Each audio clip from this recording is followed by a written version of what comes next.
Hey guys, welcome back to Pop Culture with Pat. So last week I gave you guys my non-spoiler review of the new Halloween film. This is going to be my spoiler review. So if you haven't seen it, make sure you go check that out and then come back here and watch this review. Otherwise, if you're someone who doesn't care about spoilers, then feel free to stick around.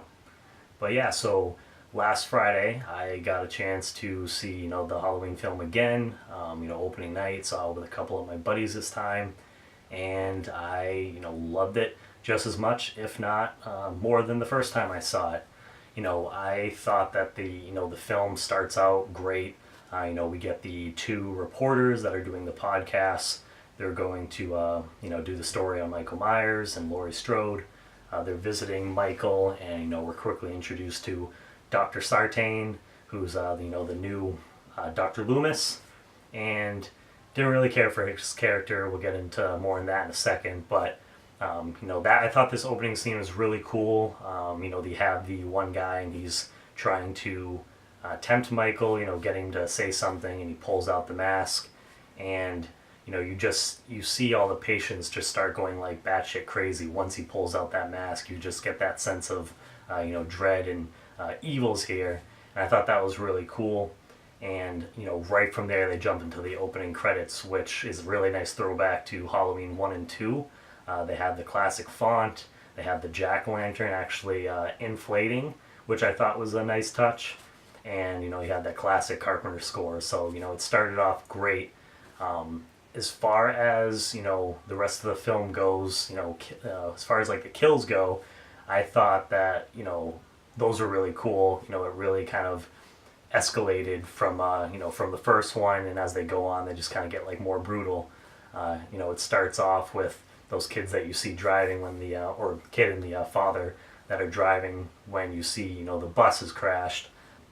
The one dad ends up going out to investigate, of course, and then shortly after his kid gets out, who can't be more than like 11 or 12 years old, and he's looking around. You see all the carnage that Michael kind of left behind. And I was surprised the kid ends up getting back into the car. He can't find his dad's talking to the cops, and Michael ends up killing him, smacking his head against the window. I was really shocked that they actually they killed like a little kid. That was surprising, and just kind of set it up for the rest of the movie, I guess. I thought they did a good job they did a good job of blending both on screen and off screen deaths. A good example of that is in the trailer, when you see the one shot where Michael's going down the side of the house and he grabs the hammer, ends up, killing that lady. You hear the sound effects, and then, it shows, kind of goes around behind him, and you see the lady on the table with her head all bashed in, blood everywhere. And then right after that, you get the other shot where he, goes to like next door or whatever, and the lady's on the phone. She walks away. Michael goes up to like the window. I love that shot. I thought it was super creepy, and ends up going around the back of the house, and then comes up behind her and puts the knife through like the back of her head. So a really good example of there, both the on-screen and off-screen. Some of the off-screen were almost more brutal than the on-screen deaths. Another good example of that is later in the film. You have the two cops that are joking with each other, and you end up seeing like later they're the ones that one guy, he's the jack-o'-lantern head that we've seen, but from like Trick or Treat Studios and also like promo shots and stuff like that. That was badass. But yeah, they did a great job with the kills. I felt like Michael was really brutal in this film. I'll get into like the characters now, starting with James Hughes Courtney playing Michael Myers. He was fantastic. I honestly think this is probably my favorite version of Michael Myers, right up there with Nick Castle. I thought he got all the mannerisms down. The mask was great, and just, they finally, in my eyes, they made Michael, somewhat scary again, creepy again, which is hard to do, 11 films into a franchise, but I thought they did a pretty good job with that. As far as, the rest of the characters go, Jamie Lee Curtis, she was fantastic. I thought, she put an excellent performance. You got to see a woman that basically, what happened to her 40 years ago has taken over the rest of her life. And, you definitely get to see some badass aspects of her, throughout the film. but there's also the part that, this woman lost her daughter when she was like 12, 13 years old, got taken away from her, and then, just the relationship, strained relationship that she has with her family, trying to connect with her granddaughter, who, is Allison. And I thought that was just a really interesting aspect. She did a great job. The rest of the cast, I, enjoyed for the most part too. Andy Matichak, who plays the granddaughter Allison, she was great.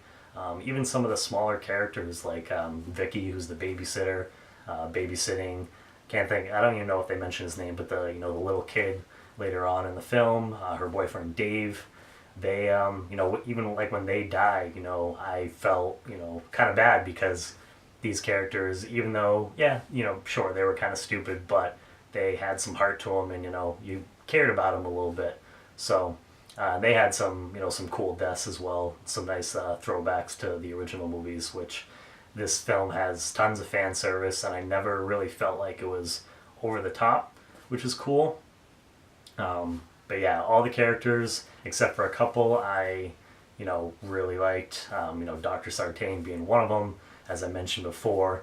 He ends up having a really weird, story arc where they're going after Michael like later in the film, and he's in the cop car, and they hit Michael, they run him over, and Sheriff Baker comes out and he's about ready to shoot Michael, and Dr. Sartain like pulls out this like little pen knife thing and stabs him in the neck, and then he ends up putting Michael Myers' mask on, and saying that he wants to know what it feels like when Michael kills someone.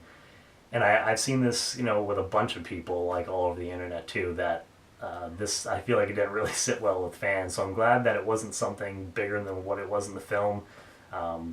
Pretty quickly afterwards, Dr. Sartain ends up getting killed by Michael, and he dies pretty brutally. He ends up stepping on his head and just squashes his brains come out and everything. That was awesome. But yeah, his character I just didn't care for. You can't replace Dr. Loomis. A couple of the other characters, Allison's boyfriend, I thought he was like a typical, douchebag boyfriend. And then the sheriff, who's, with Baker, that he had like the cowboy hat or whatever, he was just kind of too like comedical. He wasn't taking anything serious. When Michael first gets out, he says something like, oh, we can't cancel trick-or-treating, and it's like, well, I mean, when a serial killer that is pretty widely known over the country escapes, you probably should put her out a curfew or something like that. But yeah, so I didn't, his character was kind of stupid too, but really those are like my only like nitpicks with the movie, small little things like that. The score was amazing.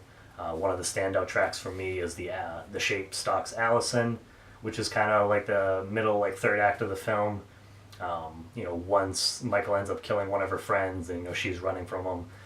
It's only about like a minute, maybe a little bit over that, but that track is fantastic. I wish it was longer. Then we get to the third act of the film, and this is pretty much where you get the Michael versus Laurie Strode, and I thought this is where it actually got kind of tense, because I didn't know if Jamie Lee Curtis was going to die, because it seemed like this was going to be like her last film, so you didn't know if she was going to die or not. And I knew they weren't going to kill Michael, so but it pretty much how it ends up wrapping up, at one point Michael throws Laurie off the side of the house, and it's pretty neat. He ends up looking over, and she's laying down, and he hears Allison coming in like the front door, so he turns around, and when he looks back, she's gone, which is a nice little role reversal from the first Halloween film. That was cool.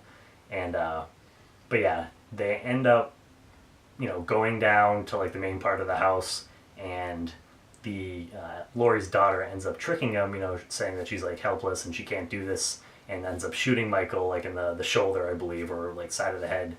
And then Jamie Lee Curtis ends up coming up behind him and stabs him, throws him down the stairs, and then they get out, lock it. There's like these like spikes come out. They like press a button, and Jamie Lee Curtis ends up pressing the button and turning on some of the there's like gas tubes throughout the basement, and then she throws down like a sparkler or whatever, and it lights on fire. Probably one of my other favorite shots in the film is the room starting to light up, and you just have Michael, and he's looking up at, you know, the Strode family, and he's just staring at them as they're playing, you know, classic Carpenter score. So that was, you know, was a really really badass scene. And again, I knew they weren't going to kill him, and it, you know, it sets it up for a sequel because you know, they go out to the road and they find like a truck, and the camera goes back in, and you get a shot of the basement where Michael was, and he's not there anymore. And from what I've heard, I didn't stay after the credits because I didn't think to with, you know, Halloween film, but apparently at the end you end up hearing Michael Myers breathing. So definitely gonna get a sequel. I mean, the film did like what, 77, 78 million. It's going in IMAX this weekend, if not like the whole next week, I believe. So that's really cool. Tempted to almost check it out again, but yeah, I love this film. Gonna, you know, 9 out of 10 for me as far as ranking in the franchise. This might honestly almost be my number 2 or 3. But yeah, I want to hear what your guys' thoughts are. So, you know, where would you rank this film in the franchise? Did you like it? I know there's a lot of mixed opinions out there. I know a lot of people have loved it like I did, but then I've also seen quite a few people saying they were disappointed and stuff. So, you know, your opinion is your opinion, and I definitely want to hear from you guys below. So let me know. If you haven't subscribed to the channel, go ahead and do that, and make sure to look out for more videos. See you guys soon.